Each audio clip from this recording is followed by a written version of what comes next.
This is Further Mechanics 2, FM2 from 2024. Let's just do it. We're told the acceleration is this thing here. I'm not saying anything to do with force, so we're not doing F equals ma here, but acceleration is this. Well, acceleration is just the derivative of velocity.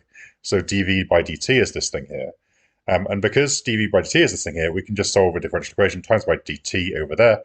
Integrate both sides. The integral of dv is just v. Don't forget the plus c. This is just reverse chain rule. If you just say this is to the power minus 3, raise the power up, divide by that minus 2, also divide by that 3 that comes out of the derivative of that. And of course, from this first line up here, we can say v is 0 when t is 0, initially at rest.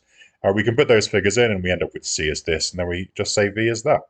So that's good. And find the limiting value as t increases. Well, as t goes to infinity, we're going to do some really big number to the power minus 2 is basically 0. So v is going to limit to 16 over 25. Find the value of x. Well, again, x is just v is just dx by dt. It's the derivative of the displacement, right? That's how we get velocity. So we can replace that velocity with dx by dt, and then we can, again, put the dt over here and just do the same thing we just did, integrate both sides. This one ends up integrating pretty much the same, raise it to a minus 1, divide by minus 1, also divide by that 3 that comes out of there, just like before. That integrates to a t there. For the plus c is still there, remember, but it says initially it's at the point 0, so x is 0 and t is 0. So put those figures in there, you end up with c as this, which means x is that. Just putting that value in there, and then of course we can just put in t as 2, type it all into the calculator, and you end up with this here for our answer. Question 2 then. So we've got a framework here. So essentially our job is to pretend that all of these bars are just point masses, and if they're all uniform, then we're just going to have the center of masses of each being in sort of each halfway along each bar. So we've got a total center of mass somewhere in here, but then like the center of mass, we'll call it d away, the center of mass of this bar is like here, the center of mass of this bar is there, and so on. So you've got all these point masses we can now pretend. And we just need to do that whole moments thing where we essentially average them all to find d. So d times the total mass. We don't really have the mass, but we have the kind of the length of each, and the length will be proportional to the mass if they're all uniform. So we can just say the total mass is essentially 28a. So d times 28a is going to equal, and now we just do the moments thing where we say the distance from ED to this center of mass is 0, so 0 times the mass of 4a, so that's representing this bar.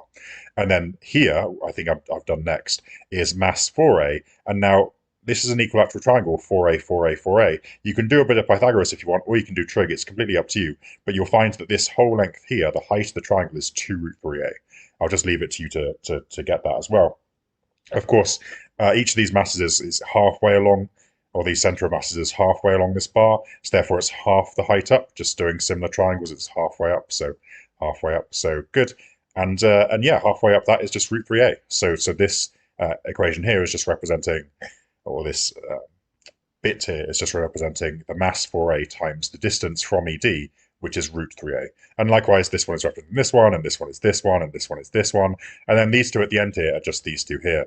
And yeah, we just collect everything together, cancel out an a because there's a squareds over here and a over there, and divide by 28, and you end up with this here, I believe, which I apparently didn't even bother to write down, but you should probably do that. Okay, the weight of the whole thing is w. I've put it on its side like this because what it's saying is it's going to be pivoted around c, so it's going to be pivoted to the top here at c. Its weight is w. Now, what that means is if it's going to be pivoted here, it should hang so that the vertical goes through its center of mass here. Except it doesn't. Apparently it's going to hang such that AC is vertical, as the picture describes, which means, of course, the weight is going to want to turn it clockwise around like this, right, to make this line vertical. So therefore, we need a force going this way, which we'll just call F. And it says F is acting from A, so we need a force across from there. And that, of course, is acting 8A away from C. And now here, this thing here that's just popped up, well, that's just because, of course, I've done, well, this thing here was, what, 2 root 3A, which is, I guess, 14 over 7 root 3a. So then I took away 8 root 3 over 7a to get this, I guess is what I did. So yeah, cool, that's that distance there.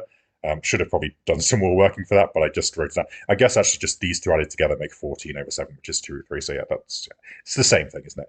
Anyway, now we can just do another moment, right? From C, we can imagine W is acting from up here, a perpendicular distance 6 root 3 over 7a away from C, acting straight down. That's turning clockwise. This force is turning anti-clockwise, a perpendicular distance of 8a away from the pivot, and force F, so that just the moment is just 8a, times F is equal to this distance times W. The A's cancel, you divide by 8, and you end up with this thing here as our answer. Now, firstly, in this picture here, we can say that this distance here is 10d. And now if we look in this triangle here, you can do some Pythagoras if you want, but you might just recognize that it's essentially the 3, 4, 5 triangle scaled up, because 3 times, what would it be, 2d would make this 6d, 8d, 10d, and that's just the 3, 4, 5 triangle. So this angle here, if we call this angle theta, sine of theta is just 3 over 5, and cos of theta is 4 over 5. Again, you can do that more sensibly if you want to, but just spotting, they usually give you the 3, 4, 5 triangle. So just spotting it, being on the lookout for it, is always a good idea. MG comes straight down. This is a smooth sphere, I believe. I don't remember any smooth here. I don't remember any friction happening here. So okay, we'll call the reaction force R, and we'll say horizontally, that's of course going to be R cos theta, because it's next to the angle, and vertically is R sine theta. But we know cos theta and sine theta, so we can replace those values with 3/5 and 4/5. And now we can just say, well, okay, the thing is not moving or up or down, it's staying on this kind of circle here. So therefore the forces up and down must be balanced. So 3/5 R equals mg. So therefore R is 5/5 mg. And now towards the center of the circle, it is accelerating. We have this acceleration of, they haven't given us the angular speed, but we always call it omega. So the acceleration towards the center of the circle is omega squared R, where R is the radius of the circle it's going along, which in our case is 8d.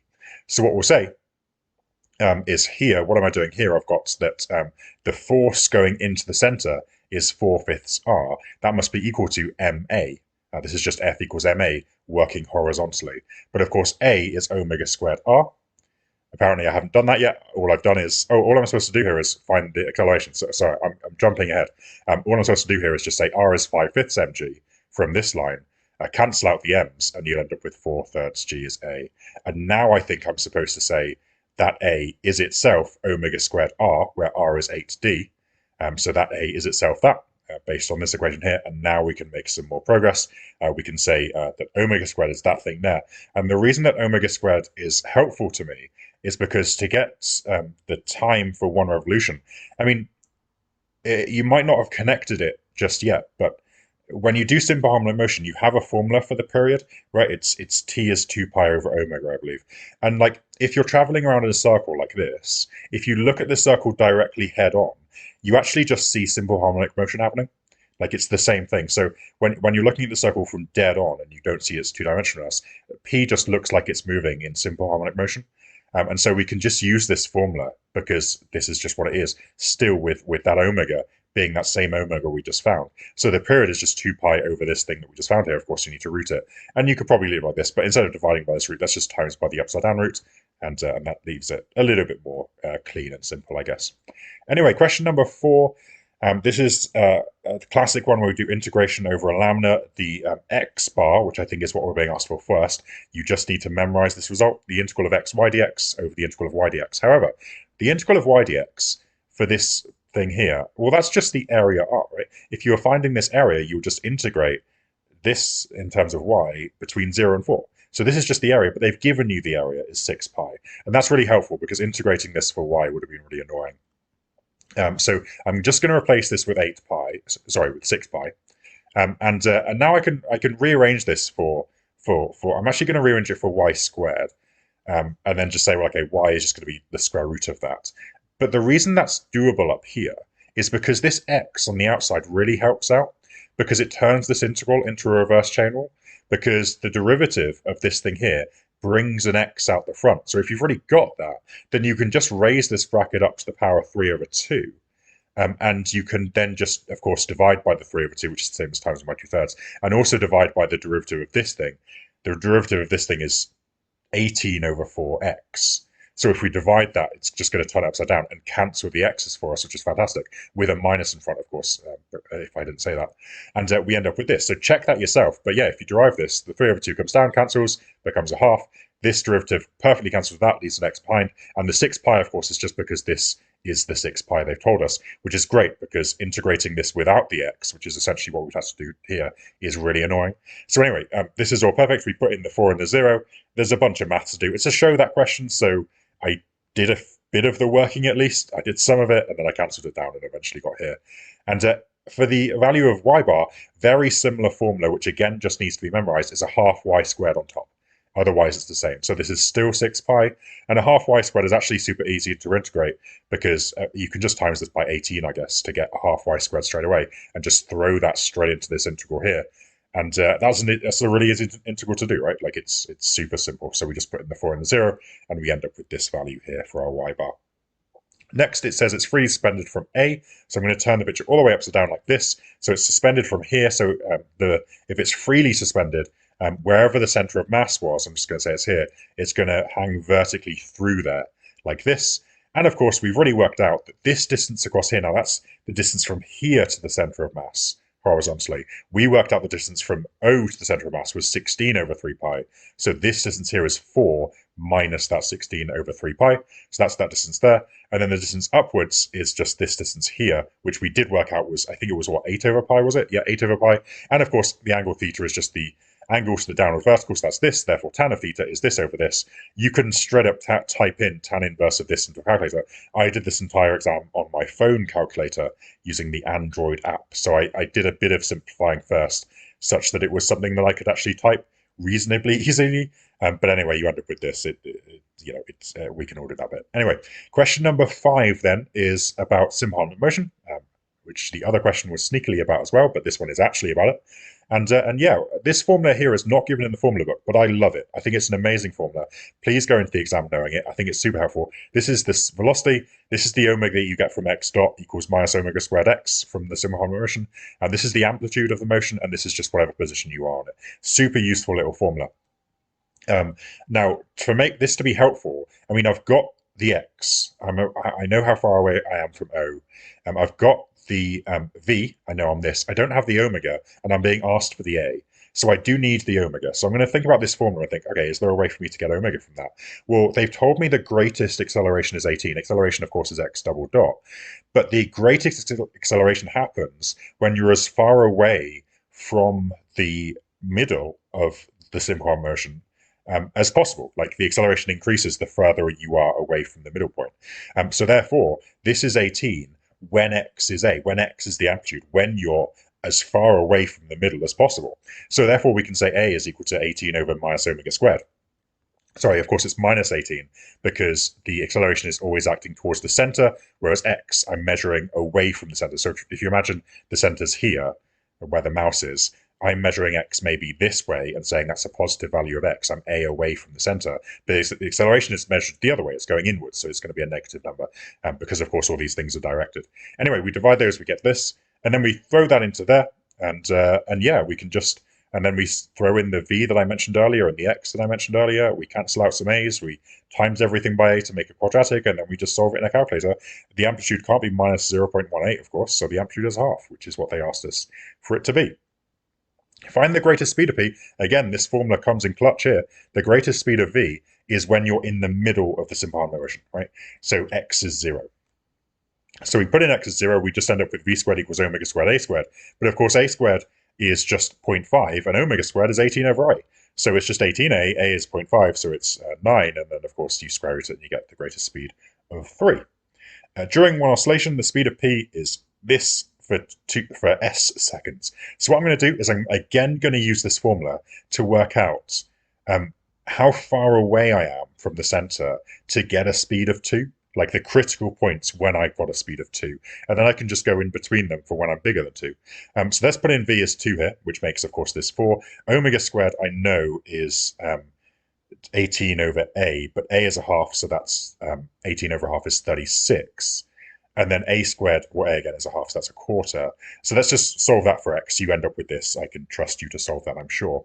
And so that's saying that, I should have put a plus minus, really. What I'm saying is I'm either measured to the left, root 5 over 6 away from the center, or measured to the right, root 5 over 6 away from the center, and then I have exactly speed 2. Now, we know that speed increases during the middle of simple harmonic motion, so we want to be in between those two lengths, and we want to know specifically how long we are in between those two distances. So what I can do is I can now use this formula, which again I also don't think is in the formula book. So go in memorizing this formula as well, because this connects it to t. Because now I can say still a is a half, omega is still whatever omega was. was it like root 36? That's 6. So again, we can put those values in and we can solve this for t, and we get t as this. And now what I'm saying here is if we're in the center, we have this speed of 2 meters per second, this far away from the center, so maybe here, and it takes us to get from the middle to here at 0.14. By the way, it never says that we started on the edge, so if it doesn't say that, you have to assume it starts in the middle, which is why this formula is the one that works. Anyway, so it takes 0.14 seconds to get from here to here. Now it's asking us during one whole oscillation. So it starts here, goes all the way out to A, and then all the way back, and then all the way back again. So how many of this little time distance is it doing? Well, it's doing 1, 2 to get back to the middle, 3 because of course it's doing the same thing on the other side, and then 4 to get back in the middle again. So it's here at speed 2 and it's here at speed 2. We want to be in the middle. It's in the middle for 4 lots of this little journey time because it goes 1, 2, 3, and then 4 again. So we're going to do 4 lots of those, and 4 lots of those gives us this total time that we'll use. Anyway, the mass of the cylinder then. So yeah, we've got a non-uniform thing here, so we are going to have to use the integral idea, where we're going to revolve this around the x-axis, so it's going to be integral of y squared dx. If it's not uniform, we're just going to throw in the rho function, which is just lambda x plus 2, into here as we do the integral. And of course, y is just this line across here, which is just 2, right? This is just the line y equals 2. So this integral is not going to be very difficult. We put 2 squared in here, which is 4. A rho, the mass per unit volume thing, is just this function here. That goes in there as well. And we're of course going to do it between 0 and 6 because that's those 2 values here. So let's just do this integral. It's not a difficult integral to do, and we end up with 120 pi lambda, which is what they asked. So good, that's done. Show that the center of mass is this here. So now we're going to do this formula here. Now let me just explain where that comes from. We used this one earlier. Basically what I'm saying is, if you haven't got it uniform, if it's non-uniform, you can just throw the rho factor into both of these integrals, which is like this. And then if you're not even doing it in a 2D world, if you're revolving it around the x-axis, let's say, you can just change these to be integrals of y squared and put a pi in front. And then you end up with the correct idea for an integral that's a volume and also is non-uniform. But this thing here is what we just worked out, right? That thing there is just what we worked out. And that's just the mass. So I'm going to times that over here, just call it the mass, and times it over here. And now I've got this formula here. And it's just easier for me to work with because I can throw that mass there, and then I'm not dealing with any fractions anymore, which in PowerPoint is just annoying for me to write. So that's why I've done it like this. Anyway, y squared is still just 4, so that comes out the front. Rho has a factor of lambda in it, so that also comes out the front. We're going between 0 and 6 again, and then we just have the same thing as we do before, except there's also an x in front, which means the integral is still not particularly difficult, right? I've done some cancelling over here on the outsides, but we just expand this out, then we integrate, and then we put in 6 and 0, and then we eventually end up dividing by 30, and we end up with the 3.6. So that's how far away the center of mass is from this point here. Anyway, now we get to do an inclined plane, which is widely regarded as the greatest type of problem in all of maths. I think that's pretty unquestionable. Anyway, we have a center of mass of the rectangle, which we just said was 3.6 above the base. So the base is being stood on this end here. So we're 3.6 away from that when we're standing it up like this. So that's there. We also have a center of mass for the hemisphere up here. Now, if you look in the formula book, you'll find a result for the hemisphere, which is a solid hemisphere, which is what this is, has center of mass 3/8 r from the center. Now, the radius of this hemisphere is 3 because the diameter is 6. So 3/8 of 3 is 9/8, and that's 9/8 away from the face, from the center. So that's from here. That's the face of the thing. Now, that's not particularly useful to me. What I want is the distance down to the inclined plane. So I'm just going to do this whole distance of 6 plus 9/8, which it turns out is that. And what I'm going to do here is I'm going to find the center of mass of the entire shape by doing the thing that we saw way earlier, which is that whole d times total mass equals, and then this distance times this mass plus this distance times this mass, same as what we saw with the framework.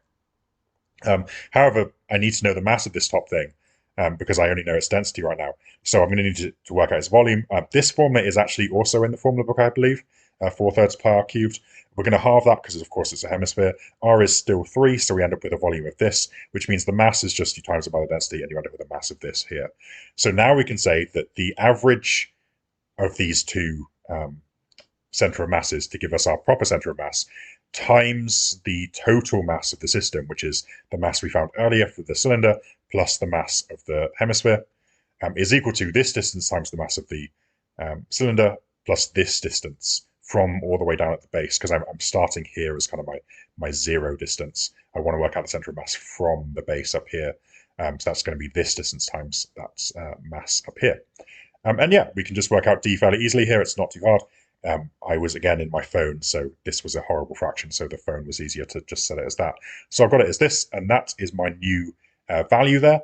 And now it says, well, the plane is so rough that it's definitely not going to slide, but it's almost going to topple over, which means that when you put the vertical line down through the center of mass, it needs to be right on the corner of this cylinder here, because if you angled the plane up any further, the center of mass would go past the corner, and then of course the center of mass isn't within the base and the thing would fall over. So on the point of toppling just means that it's right on that corner there. But of course we know that this distance here is that. We know that this angle is alpha.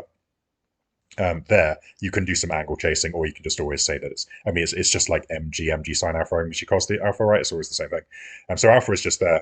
And this distance here is 2, because, of course, when we revolve this cylinder around, the cylinder was total base of 4, the radius of the cylinder is just 2. So that's just the 2 there. So we do tan inverse, or so we say alpha is this over that, or tan alpha is this over that, sorry. So alpha is tan inverse of that over that, which we can just type in the calculator and get our answer. The very last question then to do, we have a thing going on a hemisphere here, just rolling down. And it says, use the model to find this. Now, firstly, I basically ignored all these questions and just started drawing stuff. So we obviously have an mg coming down. Doesn't tell us an m, but we just have to make up an m. That's just often the case. And yeah, we can resolve this perpendicular and parallel to the point on the hemisphere it is. So I want the mg coming down this way is just going to be, of course, alternate angle says that's theta there, z shape there. So that's mg cos theta, and then this one here is mg sine theta. And of course, we've got a reaction force coming out like this. And what I said here was, because we've got something to do with the velocity, the acceleration towards the center is just v squared over r. That's the formula if you've been given the proper velocity and not the angular velocity. And now what I said was that means, of course, that mg resolving, doing f equals ma towards the center of the circle means the f is this minus this equals the acceleration times m, and we end up with this. Now, that's not actually especially that helpful for this first question, because this first question, you're not allowed to leave it in terms of big R or anything like that. So what else can we do here? This is going to turn out useful later, which is why I put it down. But what else can we do here? Well, the other thing that these questions always make us do is something to do with conservation of energy, because initially the energy that we had was the potential energy, mgh, where the height is just this r here, plus the half mv squared, where v is just u. And now we're here, we have a different kinetic energy, half mv squared, and we have a different height. The height is, well, if that's just theta and that's r, and we draw a little triangle here, this length is just r cos theta, right? It's next to the angle. So this is r cos theta. So our conservation of momentum says the initial total energy, which I said was this, the total mgh, which is just this, equals the new mgh plus the new kinetic energy. And we can rearrange this for v squared quite easily in terms of all the things they've given us. So that's not too bad to do when you end up with this thing here. Now it says, when P leaves the surface of the hemisphere. Now it leaves the surface of the hemisphere when the reaction force is 0. That's when it's on the point of leaving and when it leaves. So this is where this formula is going to come in clutch. When R is 0, we can just throw in R as 0 to that to get that. And now this is kind of a cool thing. Obviously, the M's cancel, and I actually times by R to get gr cos theta as v squared, and just threw in this result into here to get this. So I just replaced this gr cos theta with v squared to get this, add 2v squared to both sides, and then divide by 3. And u squared they've given us is 2rg over 3. So that means we should all be good. The speed, its speed when it leaves is big W apparently. So I replaced that with big W. And then of course I can divide by 3 and we end up with this here, which is what they wanted for that as well. Now it says, after leaving the surface, P moves freely under gravity. As soon as I see this, I think Subat, which I was actually incorrect to think here. This isn't really that much to do with Subat, but it is to do with ideas that are found within Subat. So okay, what we need to do first is just more conservation of energy, because right here we know that it leaves the surface when it has speed big W. And of course, when it hits the floor, it doesn't have any gravitational potential energy anymore, because we kind of define the floor as to be the base when gravitational potential energy is zero. So conservation of energy still says that old MGH, which is the r cos theta that we were here. In fact, no, I'm even doing this from the very start. I'm going to ignore the big W entirely. I'm just going to do it from all the way back at the start. The old initial energy was just MGH, where H is R, plus a half mu squared. And that equals the, when we hit the ground, just, there's no potential energy more, so it's just half mv squared, where big V, I'm saying, is, just to not confuse it with this little v, I'm going to say big V is the speed it hits the ground with. So anyway, we put in H as R, of course, initially, and we put in U squared as from here, and we end up solving this for V squared. And we end up with that there, which I guess we can root and find this. So just more conservation of energy there. So always bear that in mind. And now kind of a cool question right at the very end. At the instant when P hits the ground, it's traveling alpha to the horizontal. So maybe let's draw this. When it hits the ground, of course, it's kind of curving when it hits the ground. But if you zoom in close enough, you can kind of just imagine it to be a straight line, I guess. We've got V here, big V. That's the speed it hits the ground. We just worked that out. Now it hits it with angle alpha. So how do we get from this picture what alpha is? Well, what you need to say is, way back in the original picture, now remember, when, if we're imagining this thing here to be when the particle leaves the surface, this V is actually big W, right? Big W is when it leaves the surface. So let's just imagine this V is just big W. I should have just typed over it. But anyway, this is big W when it leaves the surface. Now we can resolve this downwards and acrosswards, because if that's theta, then this is theta by alternate angles, which means this, because there's a 90 here, this is 90 minus theta, there's 90 there, so this is theta. So this here is big W cos theta. It's next to the angle theta, just doing some angle chasing.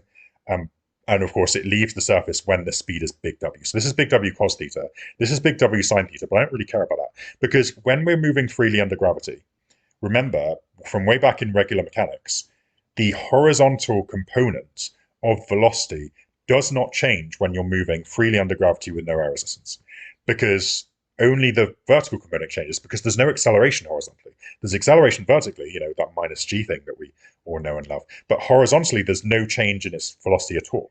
So whatever this horizontal velocity, the component, was when it left the surface of the hemisphere, that's what it is when it hits the ground.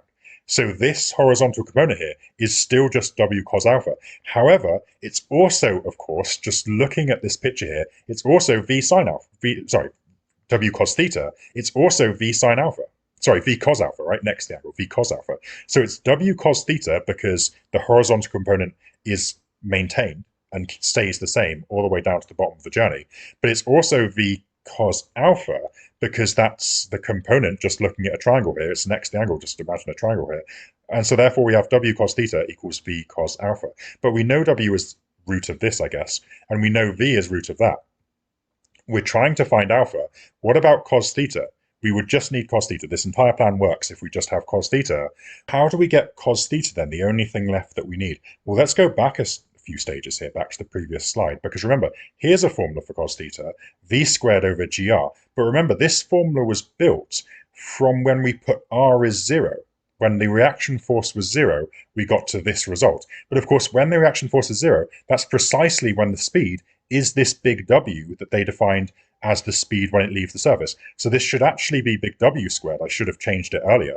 But this is big W squared, which means that we can go into here and we can say, well, this here is big W squared is that, so that goes in there. The RGs can cancel, and we just end up with cos theta as 8/9. And then we can put that 8/9 in here, we can put the W they've got in here, we can put the V that we found in here. The root 8's cancel, root 9 is 3, root 3 is root 3, I guess. The RGs cancel. We can divide by root 3, I guess, to get rid of this, or times by root 3, I guess, to get down to here. And then we can just type that into a calculator, and we'll get alpha is this thing here. Thanks so much for watching, and I'll see you next time.